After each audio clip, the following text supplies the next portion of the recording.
মালৰ অহংকাৰ অখিল গগৈ আৰু হৰেক মালৰ মাজত একো ডিফাৰেন্স নাই তেওঁ হৰেক মাল টাইপ হৈ গৈছে বৰ্তমান গতিকে তেওঁৰ কথা সুধিব নালাগে হৰেক মালৰ জায়গাত থাকিব দিয়ক কোন হৰেক মাল চাব দেই প্ৰথমতে আছো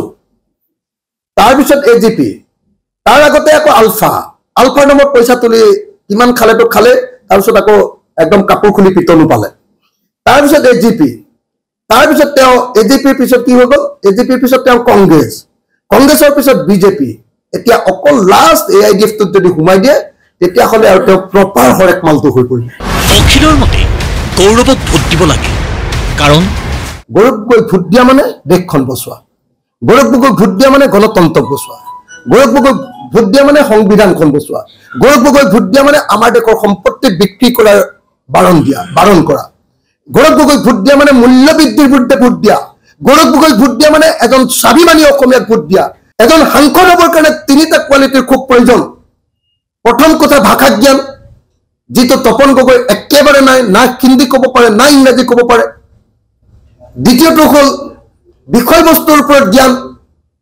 তপন গগৈ গোটেই জীৱনটো চান্দা তুলি থাকোঁতে গ'ল পঢ়া শুনা কোনোদিনে কৰিবলৈ নাপালে গতিকে তেওঁ বিষয়বস্তু এটাৰ ওপৰত বক্তৃতা দিয়াৰ তেওঁ ক্ষমতা নাই আৰু তৃতীয় বস্তুটো হ'ল যে কলিজাত দম এজন সাংসদ হ'বৰ কাৰণে তেওঁ হিম্মত থাকিব লাগিব কথা ক'বৰ কাৰণে তেওঁ সাহস থাকিব লাগিব যি সাহস তপন গগৈৰ নাই অখিলৰ মতে বিজেপিত ভোট দিব নালাগে কাৰণ আমি এতিয়া পৃথিৱীৰ বৃহত্তম গণতান্ত্ৰিক দেশ আৰু 2024 চনৰ নিৰ্বাচনত যদি বিজেপিয়ে চৰকাৰ কৰে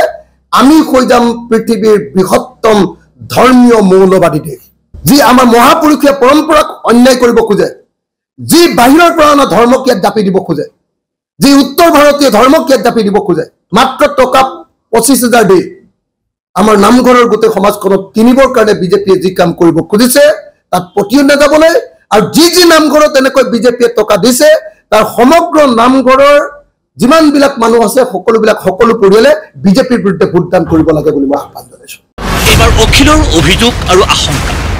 10,000 টকাটো হিমন্ত বিশ্ব শৰ্মাৰ দেউতাকৰ পইচা নহয় হিমন্ত বিশ্ব শৰ্মাৰ নিজৰ পইচা নহয় হিমন্ত বিশ্ব শৰ্মাৰ পত্নীৰ পইচা নহয় এই পইচা চৰকাৰী টকা হিমন্ত বিশ্ব শৰ্মাই সেই 10,000 টকাটো দিবৰ কাৰণে বিজেপিৰ মিটিঙত বাধ্যতামূলকভাৱে আমাৰ মহিলাসকলক এনেকৈ আনি তেওঁলোকক ফটো মাৰি বিজেপিৰ মিটিঙত যে আহিছে এইটো প্ৰমাণ দিবৰ কাৰণে বাধ্য কেতিয়াও কৰিব নোৱাৰে এয়া হ'ল অসমীয়া মহিলাৰ ওপৰত বিজেপিৰ অত্যাচাৰ কালিৰ পৰা বিজেপিয়ে ভোটাৰবিলাকৰ বেংক একাউণ্টৰ নম্বৰ লৈছে বিজেপিয়ে গুগল পে নম্বৰ আৰু বেংক একাউণ্টৰ নম্বৰ লৈছে বিজেপিয়ে হয়তো আজিৰ ভিতৰত বা কাইলৈৰ ভিতৰত গুগল পে বা বেংক একাউণ্টৰ জৰিয়তে যোৰহাট লোকসভা সমষ্টিৰ হাজাৰ মানুহক হয়তো পেমেণ্ট কৰিব 2 নম্বৰী টকা দিব কেৱল গৌৰৱ গগৈ নহয় লুৰিণজ্যোতিৰ পক্ষতো অখিল গগৈ কাৰণ দীৰ্ঘদিন ধৰি সৰ্বানন্দ সোণোৱালে অসমীয়া জাতিক যি ধৰণে ব্যৱহাৰ কৰিলে কেতিয়াবা মৰাণ বিধানসভা সমষ্টিত কেতিয়াবা ডিব্ৰুগড় লোকসভা সমষ্টিত কেতিয়াবা লখিমপুৰ লোকসভা সমষ্টিত কেতিয়াবা মাজুলী বিধানসভা সমষ্টিত বিভিন্ন সময়ত যি ধৰণে অসমীয়া মানুহক সৰ্বানন্দ সোণোৱালে ব্যৱহাৰ কৰিলে এতিয়া সকলোৱে গম পাই গ'ল যে সৰ্বানন্দ সোণোৱাল নামৰ এই স্বাৰ্থপৰ মানুহজনে কাৰো স্বাৰ্থ পূৰণ নকৰে তেওঁ কেৱল ব্যক্তিগত স্বাৰ্থৰ কাৰণে কোনোবা গাঁৱততো এনেকুৱা হৈছে যে এখন গাঁৱৰ 100% মানুহে লুৰিণজ্যোতি গগৈক ভোট দিব 100% মানুহে লুৰিণজ্যোতি গগৈক 2004 চনৰ নিৰ্বাচনটো সৰ্বানন্দ সোণোৱালে খেলিছিলে কি বুলি কৈছিলে যদি হোৱা অসমীয়া সৰ্বানন্দক ভোট দিয়া এবাৰ কিন্তু একদম 100% অনুতা যদি হোৱা বহিৰাগত সৰ্বানন্দক ভোট দিয়া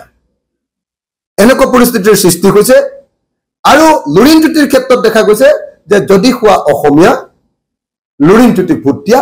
তিনি গগৈ মানে কি তিনি গগৈ ক'ত লাগে কিয় লাগে অসমৰ মানুহে যি তিনি গগৈ কথা কয় অসমৰ মানুহে ভাবে বহুত মানুহে ভাবে যে এই তিনি গগৈৰ প্ৰতীক নহয় গগৈ মানুহৰ প্ৰতীক নহয় এই তিনি গগৈ হ'ল অসমক বিজেপিৰ বৰ্ণবাদী সাম্প্ৰদায়িক চৰকাৰখনৰ পৰা ৰক্ষা কৰাৰ এটা প্ৰতীক যদি সঁচাকৈ আপোনালোকৰ এই তিনি গগৈৰ ওপৰত আস্থা আছে মই বিনম্ৰভাৱে প্ৰাৰ্থনা কৰোঁ যে এজন গগৈ অখিল গগৈ মই বিধানসভাত থাকিব খোজো আৰু গৌৰৱ গগৈ আৰু লুৰিণজ্যোতি গগৈক আপোনালোকে লোকসভালৈ পঠিয়াই দিয়ক তেতিয়াহ'লে ভাৰতৰ লোকসভাখনতো আমাৰ দুজন অসমীয়াই দপদপাই থাকিব পাৰিব শিৱসাগৰত এইদৰে সংবাদমেল সম্বোধন কৰি গৌৰৱ আৰু লুৰিণৰ পক্ষত থিয় দি ৰাইজক আহ্বান জনালে ৰাইজৰ দলৰ সভাপতিগৰাকীয়ে বাকী সিদ্ধান্তও ৰাইজেই ল'ব মুজাক্কিৰ আহমেদৰ সহযোগত ব্যুৰো ৰিপৰ্ট প্ৰতিদিন টাইম